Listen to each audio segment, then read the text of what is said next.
Hey everyone, welcome to Shift from Moves the Needle. This is Kavita Apachu. And I'm Mike Kendall, and we're your co-hosts. At Shift, we hope to inspire you to make a difference as we learn from top innovation leaders about how they are driving impact around the world. On today's show, we will be talking to Michelle Brigman, Director of Customer Experience at 7-Eleven. She will be sharing, in the face of the global pandemic, how 7-Eleven quickly shifted to ensure the 68,000 plus store owners and franchisees could continue to meet their customers' needs. And I'm sure most of us are familiar with these stores and have shopped there at some point. Before we jump in, I'd like to tell you about a special offer we're making available. For the next week, you can sign up for a 30-minute free coaching session and learn how to balance and prioritize your product portfolio during challenging times. Companies like Capital One, American Family, and others have accelerated their growth using this approach. To sign up, just visit the link on your screen and you're in.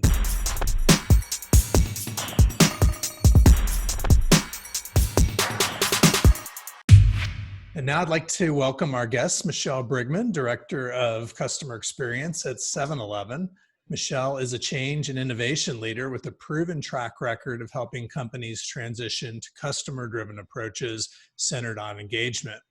At 7-Eleven, she is focused on bridging the gap between retail and digital to drive transformation for her customers.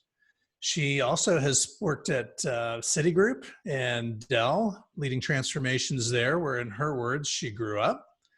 At Citi, she drove the creation of an award-winning real-time digital and social listening program that was recognized by the Customer Experience Professionals Association.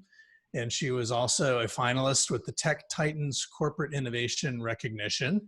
While she was at Dell, she also co-founded the Global Listening Command Center that was recognized by Forrester, American Business Awards, Bees Award, and Groundswell at the industry benchmark in how companies should engage with customers.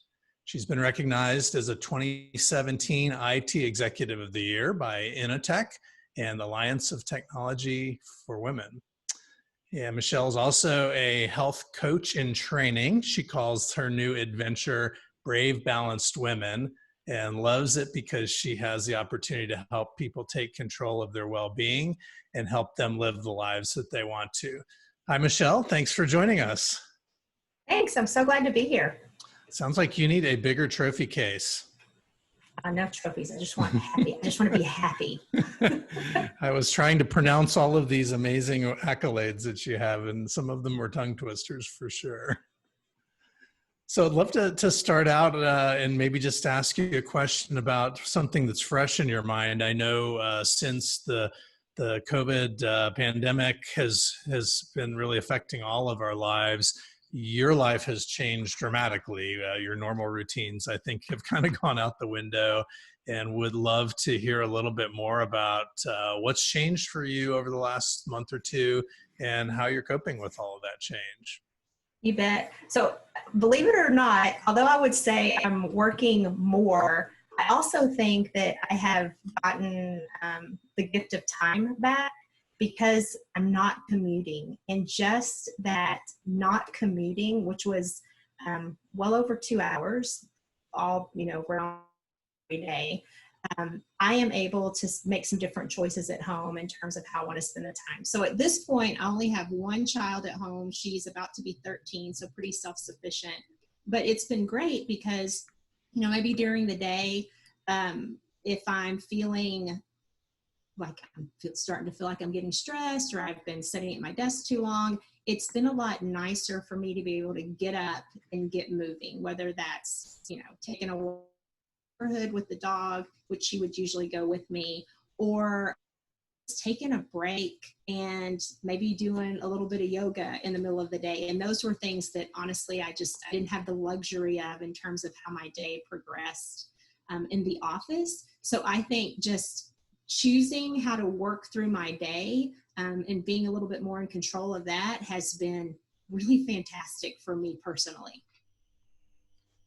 That makes total sense. So, how have you had those conversations with your team, considering that we are all experiencing a fairly high level of stress? You bet. Well, in fact, one gentleman on my team coming in from the military, he has a statement he calls it clearing. So before we would start meetings, there's this moment of where, okay, let's have a clearing. What's on your mind? Because you know how when you get on that phone call or you walk into a meeting and you're still processing what happened the previous meeting that you can't be present. So it's been a very simple tactic that allows everybody to sort of just get that thing off of their mind so they can move on and be present for the work at hand. That's been very effective. The second thing that I've been doing is at the end of our conversations, we'll go around with a tell me something good. And it's open for personal or professional, just what's a win you've had. And what's interesting is most people are really talking about themselves personally. And I'm a firm believer that the more you can bring your whole self to work and expose who you are and feel accepted and comfortable with those around you, you're just happier at work. So that's been a great exercise. And in fact, I'll share just an interesting story. We have a contact center where all of our customer service calls are routed. And the leader, she was participating in one of our meetings, and she, heard that at the end of the call. So she shared that she decided to use it in one of the calls that she was having with her extended team. So these are with our customer service agents. And she said it was after hours. I asked people, because the meeting was going to go long, and said, if you need to go, that's fine. But I'm going to ask this question if you'd like to stay. Would you believe that team stayed on an hour longer? They had so much fun just sharing the good stuff in their life, because they said exactly this. They have been so caught up in the swirl that they hadn't stopped to celebrate the positive things, and that they all got off that call feeling so much better. So I think my takeaway is it's worth investing the time to just pause and really celebrate as a group things that are going well, whether personal or professional. Wow, that is a heartwarming story indeed. That definitely, I need to pause. Yes. We are all looking for those little moments of joy to celebrate ourselves and each other. So thank you for that. Yeah. The one thing that I wanted to ask you is, I believe you will be a certified health coach this month, right? Or next month? I graduate in June, and I am looking forward to that. I'm very excited. Wow. Congratulations. Yes, that is exciting indeed. So, and you alluded to this a little bit in what you've shared so far, but I want to ask you, how has this training helped you support your family and team during this time of massive uncertainty and stress? Well, so thank you for that. I think that I had noticed kind of pre-COVID, I had noticed that I was giving so much of my energy away, that I would come home at the end of the day and I'm tired, I'm cranky, I didn't feel well, just some health issues. And what that really sparked with me is my own journey to go, I am not at my best and I don't really understand why, which led me, after many turns and twists, it led me to decide to enroll in the health coaching course that I've been doing for the last year. And what I learned is that previously I would have told you it was selfish to take care of myself because I needed to take care of everyone else. And what I have been learning and putting into practice is the more I can take care of myself, the more I have to give others in a way that is, prioritizes what's most important to me. If you think about it in terms of a car, if you forget to put gas in the car doesn't go. So it's a matter of, I've got to put gas in the car. I've got to put the right gas. And the right gas for me in regards to how do I fill my tank is I need to eat the right things. I need to exercise. I need to practice some type of mindfulness. And if I'm doing all of these things and making time for that, I eliminate the wasted time I was spending that was just, again, draining my tank. And I am able to be so much better. I'm a better wife, I'm a better mother, I'm a better friend, and I'm a better leader. So it is, it's an ongoing journey, and I'm really excited about where this is going to lead. That is true. You know, self-awareness and then just pausing to take the time to care for yourself makes you a better person for others. So switching gears a little bit, what has been the biggest challenge for 7-Eleven during this time? Oh my goodness. I would say that like every retailer, it came down to supply chain. So we were in this situation where we have this very robust supply chain, but the challenge came in whenever our customers started demanding products that we traditionally sold at much lower volumes. So now those products are becoming the heavy hitters. Example being, you know, we've all saw the jokes about the toilet paper, and we all experienced going to the store and not being able to buy those products, cleaning products, diapers, microwavable food. These were things that as a team, 7-Eleven really had to mobilize to say, how do we make sure that we have these most desirable essentials available for our customers? And so part of the way you learned about how your customers, as in your store owners and franchisees, needs were changing based on their asks, right? Was there anything else you did to understand how their needs or the customers they serve, their needs were changing as this crisis was and is still unfolding? So a couple of things have happened. Number one, we are always tuned in to customer conversations and social. We are always surveying our customers to get their feedback and gathering all of their just free-form thoughts and texts around expectations are. But we also have this great resource with our field teams, and these are those corporate representatives that are interacting with the franchisees out in the field, understanding what is happening in those markets and with those franchisees. So you have the connection point there. So we were getting all of this feedback coming in through these various sources, and the company recognized that that's well and good, and those were such important information. But maybe if I learned that something was a challenge in, we're in Dallas, right? So something's a challenge in Dallas, but it's not a challenge in New York. There's something else that's happening in New York. So the company really came together and created what we call our COVID Command Center.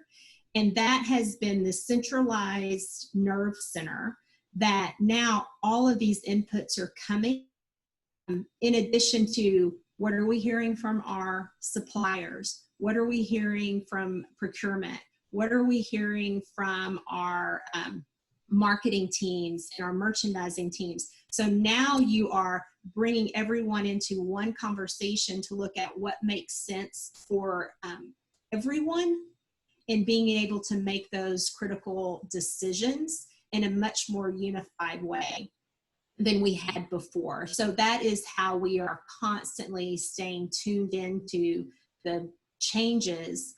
And then we complement that with additional research, because obviously, like every company, we're trying to figure out, all right, we're reacting in this real-time world, but how are customer expectations going to change 6 months from now or 2 years from now? So there is a lot of attention happening right now to connect with industry experts, connect with customers, look at our own research to figure out how do we make sure that we are evolving to support this ambiguous future that we have. That makes sense. I have a follow-up question. So it's really awesome that you have this well-rounded or 360, this customer listening posts, social surveys, other ways to kind of, track your customers' needs. And with that, I'm sure there's a lot of data, right? So how are you prioritizing both what's critical now, right? Based on what is required right away. And then you also mentioned how do we, what's in it for the long term, right? So how have you, how has 7-Eleven and your leadership prioritized both what needs to be addressed now and in the long term? You bet. One priority is right, our employee and customer safety. So anything, like we have various detection sources that we're tuned in to make sure that we're not seeing anything emerging that would put our customers or our employees at risk. Whenever you do see something that happens, I mean, obviously we're a retail store, things may happen in a store, or we may pick up on a conversation that is beginning to brew, that we're able to quickly come in and contain that situation, do whatever investigations necessary, find out is this unique to a particular store, or is it something that's happened on a broader scale in a region, and really reacting to that quickly as we follow up with the customer. So those are things that, again, I'm thankful for having sophisticated technology that allows us to listen and alert on those particular keywords or conversations that are happening. And those, of course, are getting utmost priority.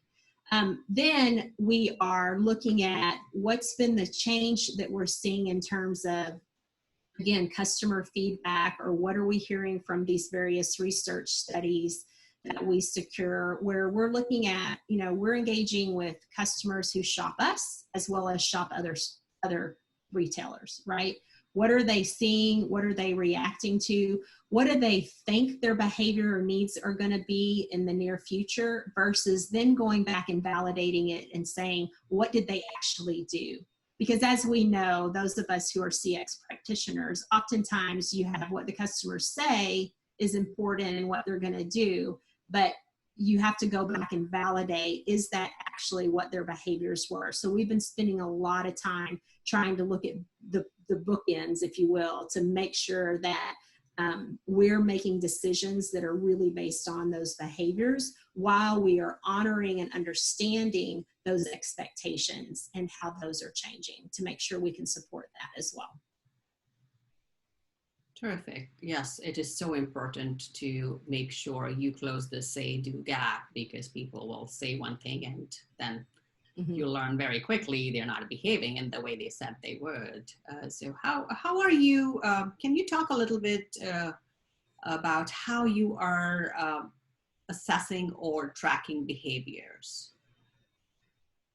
Well, a lot of it comes down to, we have our customers, as an example, that are members, our loyalty members, right? Our 7 Rewards members. And we're able to connect with whether or not they had a customer service call, connect with the frequency of their transactions, what purchases are they making, in order to be able to understand, again, the relationship between satisfaction, sentiment, and traffic in our stores. So that's another, we're doing validation to figure out, again, what are the things that are most important to them, and what are the things that they have zero tolerance for. If these scenarios happen, they are a risk of churn and leaving us, and that's completely unacceptable. So what are we doing to make sure that we are recognizing those quickly and putting preventative measures in place so we reduce the risk of that happening again? That makes sense. And and when you say customers, you mean the shopper, right? Just to clarify for our users. Okay. And that's a great question. I will say that very much depending on internally who you're speaking with, the customer may be the franchisee, or the customer may be the end consumer. So I'm talking about the end consumer in that scenario. Well, thanks for clarifying. Mhm. Can you tell a little bit about, during this time, how you are interacting with the store owners in terms of both understanding their needs and also sharing if any data or information with them, if You bet. at all? One of the first things that really, when it coming on board, one of the first things that I had the opportunity to deploy to our franchisees was a feedback app. So our franchisees on their phone can see every time a customer is making feedback about their store.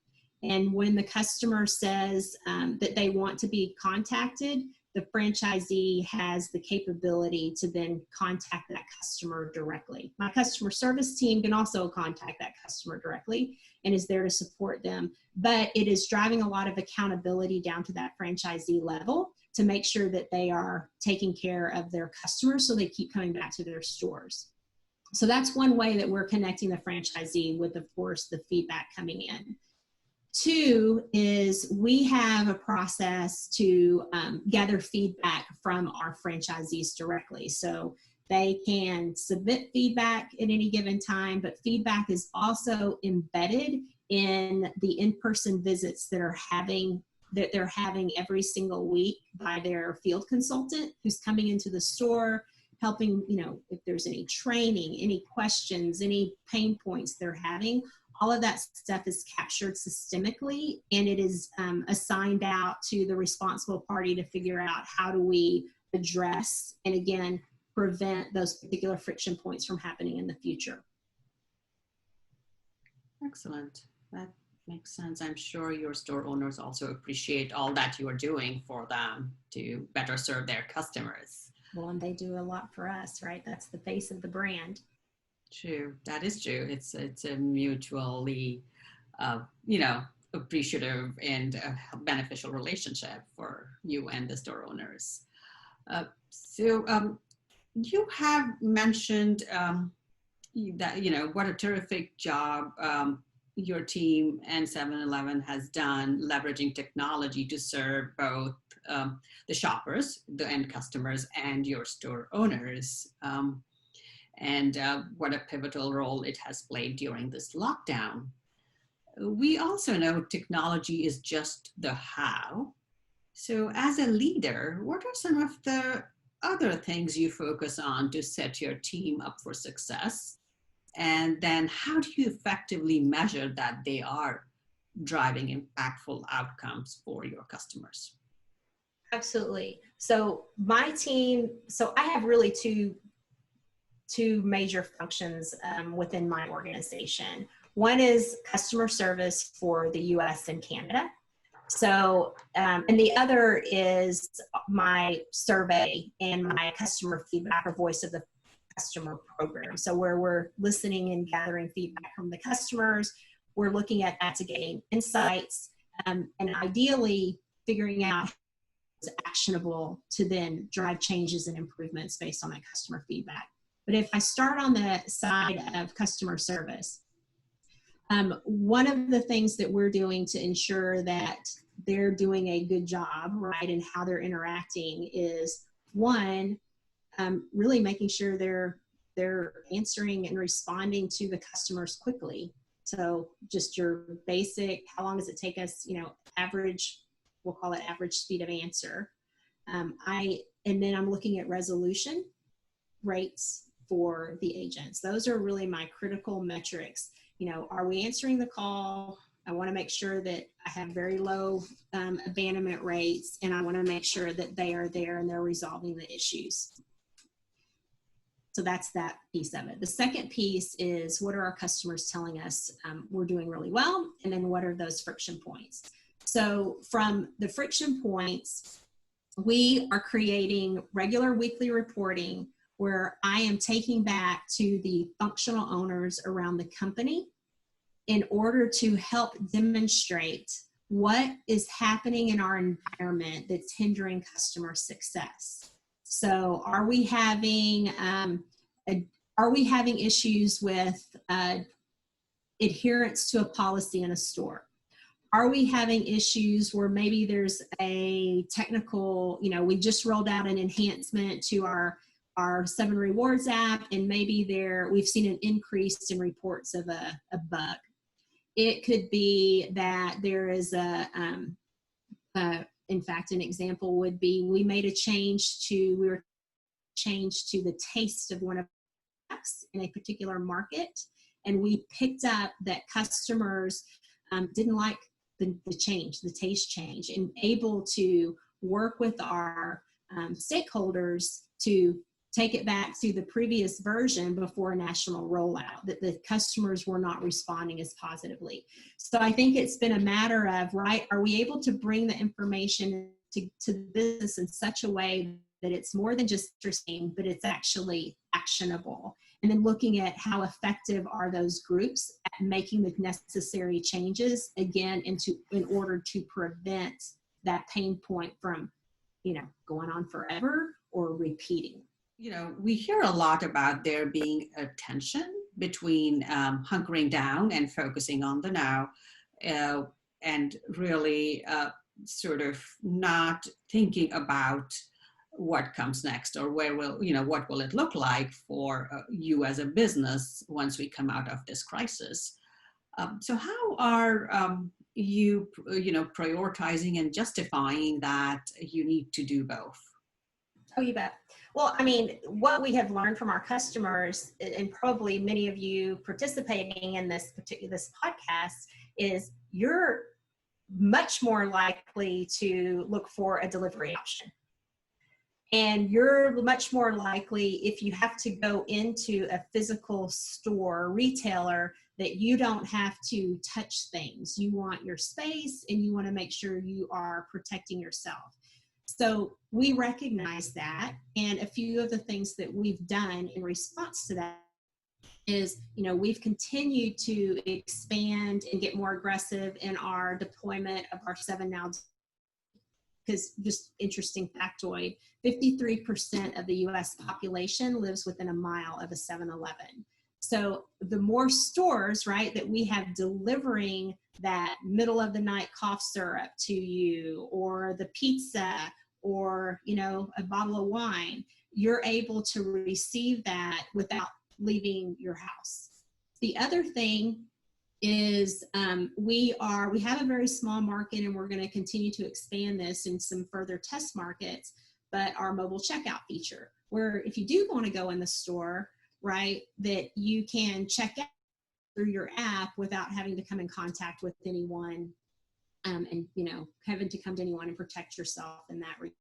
We've also been taking a lot of precautions in our stores. If you were to go into our stores now, you would see a shield, a guard in front of the associates that is protecting the customer from the associate. We can see one another, but just, again, that extra barrier to help our customers feel, and our associates feel, more comfortable that they're not increasing their risk of any type of exposure.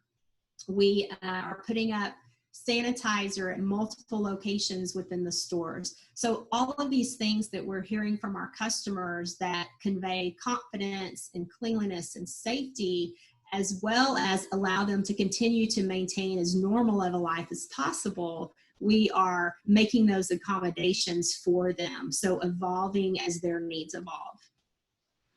Thank you, Michelle, for sharing all the innovation that 7-Eleven is doing to serve both your shoppers and store owners. Now, and one of the things that I can clearly see is that during this crisis, 7-Eleven focused on executing and making sure you were serving your customers over striving for perfection. And this is something we all struggle with, right? Overthinking, wanting to get stuff right, just perfect before we release. So can you talk to that a little bit in terms of how 7-Eleven and your team is able to quickly execute and learn? You bet. Well, 7-Eleven's founded on innovation, and listening to customers and making quick adjustments. But if you go back a few years ago, as 7-Eleven, even before my time, really focused on this digital innovation and changing the mindset of how things get done, you saw an approach to say exactly that, right? We have got to get out there and test and learn and figure out, is what we're delivering to our customers, is it going to be as well received and well executed versus what we think it's going to be, having a conversation in a room and planning out a project. So leaning toward really getting out there with that minimal viable product, making adjustments as you go, becoming very agile in terms of how you approach what you're delivering to customers has now become part of the way we do business. And I think that's been, it has shown through in its finest going through this COVID situation, because so many things were unknown and ambiguous. In fact, because we also have a very strong military culture at the company, you go to a meeting and we hear things like VUCA, so volatility and uncertainty. I'm going to blank on the next one. Anyway, with the VUCA environment, a lot of unknowns, and being able to be nimble and quickly pivot and respond effectively to that while continuing to learn and improve what has been just invaluable. It was kind of reminding me of last summer. I was on a business trip and must have caught a stomach bug or something. And I called and said, hey, I'm not going to make the meeting today. And I thought, man, I can't eat, but I need to eat. And so I looked on Google, and man, there's a 7-Eleven right across the street.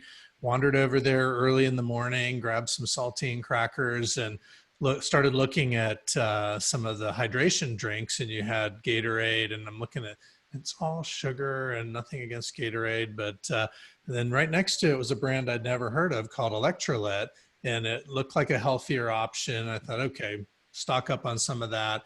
And I've since become, just a brand advocate for Electrolyte, which is, as far as I know, one of the few places you can buy that is 7-Eleven. Do I get to do a little? Yes, and maybe this podcast brought to you by Electrolyte. But when the COVID crisis hit, I thought, oh man, I wish we had some Electrolyte around here. And so I started looking for delivery options and found your app, and I thought, this is great, when everybody else is closed, or I can get something in, just a few minutes. So kudos to the team for that. I was wondering though, if you think about all of our behaviors are changing now, right? How or what do you see that might stay the same after we go back to post-pandemic world? Anything, in the corporate culture or in the way you're delivering now that you sort of think, hey, maybe these are things customers will want to continue in the future? I think at its core, great service, whether that's face-to-face, whether it's somebody delivery, whether it is online. I think that at its very core, there's an expectation that, again, it's going to be high quality, it's going to be fast, and it's going to be right. Yeah, and I think that we've almost seen that, right, with companies where they had that as a part of their DNA. They just kicked into overdrive. One of our earlier podcast guests said it sort of activated that culture in us, and others that maybe hadn't, they're having to catch up quicker. But any lessons learned that you'd like to share with our audience, maybe as you personally or as the company has gone through all the unknowns in the last couple months? What would you sort of advise people in the future to say, hey, these are things we learned and that were helpful for us? I would say that I go to conferences all the time, like many of you. And it never fails that you're going to hear your colleagues talk about working in silos. I think we've all had intentions to break out of some of that silo mentality. I know for me and my observations with 7-Eleven through this is it has been the absolute best thing to force us to collaborate and come together to solve one problem. So one of the things that I hope is that we continue to take this and have it guide us in how our work is getting done in the future. Because all of my colleagues, as we've been talking about it, this has been something that has stood out to everyone of, I'm now working and interacting with people I never would have, and oh, what great insights, and what how much better we are becoming, and the better ideas that are coming out of it because we are listening more broadly and working together as a team across the entire enterprise and not just within small subgroups. So that's the thing that I think has really impressed me, and I want to hang on to that magic. That's great. And I think with the clients we work with, we see even before COVID, that's not something that comes natural to all of us. We like to kind of get in our silos and our little clubs and do our little thing, but you have to shepherd that. And so my hope is that after all this, where it's new for certain companies, maybe we find ways to keep that going and in a non-crisis mode as well. Mm-hmm.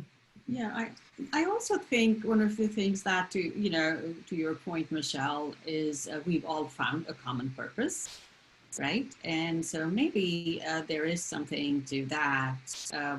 I know when we coach organizations, when they find a common purpose, they are happy to collaborate, they are motivated to work, and super excited. So yes, there's been a lot of sadness and stress with COVID, but I think it's also bringing about a lot of good because of that shared purpose. It's always out of chaos. That's where innovation and kind of the light comes. So I think we all have to sort of appreciate it for what it is teaching us, because I think we're going to be better for it. Yeah, I love that idea of staying focused. Well, this is maybe a little bit of a curveball question, but we've heard that you are kind of a country girl at heart, and we want to wonder if you've got some differences that maybe you've observed in your childhood growing up out in the country versus maybe for us that are city dwellers. I'm amazed. I ride the bike trails a lot more now since we've been at home so much, and I'm seeing people fishing and doing things I never did as a kid. So wondered if you've got any interesting stories from your childhood that might be unique to us city dwellers. Probably. So it's funny. The first thing that popped into my mind is every Friday night as a little girl, my dad and I would go froggin. Oh my. And what that means is we would go out to the marsh and we didn't use a gig, because I don't think I even knew what a gig was, which is a big pole with a claw on the end that you could like grab a frog. Didn't use that. My dad's technique was he got the flashlight, and if you shine it out to the frog, it would stare at it, and then you'd come up and grab it. So we would grab those, and that would be our dinner. Seriously, you ate the frogs? I am 100% serious, 100%. Wow. And I love that you asked this, because yesterday was my dad's birthday. I lost my dad quite a few years ago, and I was like talking about all these funny memories that we had. And so I was just talking about this last night. So I'm so glad I get to like give him a nod today with all of our frogging trips. Wow. Okay. Well, when we have the cooking edition of the Shift podcast, we'll invite you back to offer up your best frog recipes. I know it's pretty violent. I don't know, but yeah. yes, lots of good, just quality time, and just the simple stuff was what was most important. And I think that maps back to what you just said in terms of what you're observing as you look around. We're removing a lot of the noise that we have gotten ourselves so trapped in, and we're starting to get back down to what are the most important things. And it's the gift of time and gift of relationship. And that is, again, something that I hope we don't lose sight of as we start winding back up to go back to some version of how things were. Yeah, well said. I think that's a lot of what I'm seeing around me in our neighborhoods. Just I can't remember seeing since I was a kid, of just parents and families together, and yeah, a lot of the unstructured time. That's really good time. So. Awesome. It's been awesome. So speaking of food, and I don't know that frogs will be on the menu for this next question, but if you had to pick two people, living or dead, to have dinner with, who would those two people be and why?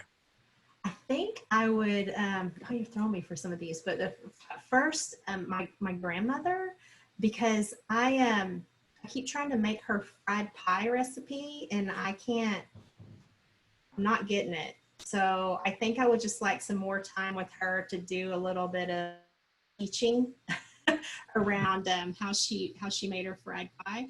And I think my brother, I lost my brother, and I think that I would like to. He was quite an entertaining soul, and he was someone that just lived in the moment. And I think I would just love his joy, because every time, speaking of kind of, you're talking about food, whatever meal it was the best we'd ever eaten. Every meal he would just go crazy about how it was the best food he had ever eaten, because again, I think it had to do with being with family, the people that were important to you, and just that whole fellowship. So it's not anybody famous. It's very much just some of those really strong, meaningful relationships with me. Yeah, that's wonderful. Thanks for sharing and being open to share that with all of us. A little quirky question we ask everybody, but either at your office or your home office, what is the most unusual thing we would find on your desk? I would tell you, my work office, my desk, I have a Damn It doll that was a gift from a colleague at Citi, and it's this gray doll that's made out of, it's sewn together with a little poem, and the point is, if you start feeling stressed, you just beat it on your desk and say, damn it, damn it, damn it. And that doll gets a lot of action from all of my coworkers and colleagues, because if you're upset, it's just, you always walk away feeling better, because it just cracks you up, the whole process of just having something to beat. So I highly recommend everyone should have a Damn It doll. And I wish I had it with me at home. Wow, I've never seen one of those. I've seen the voodoo dolls in New Orleans, but no pins in this one. I'll have to Google it now to find out. I'm buying one. Yeah, some days maybe the language is a little more violent than damn it, I would bet. Hey. There are those days, but for the most part, it doesn't take much, because it just makes you laugh. All right. Thank you so much, Michelle, for joining us on Shift today. I'm sure so glad you had me. It was a pleasure, and I am sure our listeners will be able to take what you've shared and drive and measure impact for their customers. If I was to summarize the 3 takeaways for me, I think what I heard was, it is very important to make sure you are reconciling say versus do. So it is important to not just find out what your customers want and need, but make sure they are actually behaving in the way they said they would, so that you are doing the right thing. The second thing I heard was that it's along with digital transformation and mindset change, which I think your organization is driving so well, finding that common purpose, that becomes a rallying cry to help everyone collaborate and share diverse perspectives is very important to innovate. And last but not least, actually, was self-awareness and pausing to make sure that you are taking care of yourself, because then that allows you to become a better leader and a parent. And I'm going to sort of hold that to heart, and I'm sure our listeners will also. So thank you. Thank you. Before we wrap up, I'd like to remind you about our special offer we're offering this week, a free 30-minute coaching session. If you sign up at the link below, you'll be able to have us talk with you about how to balance product portfolios in a time of crisis. We also want to let you know that there's a lot of resources on movestheneedle.com that can help you in uncertain times. So thanks again, Michelle. It was awesome as always. And we want to wish you all a great week, and be well and lead the shift.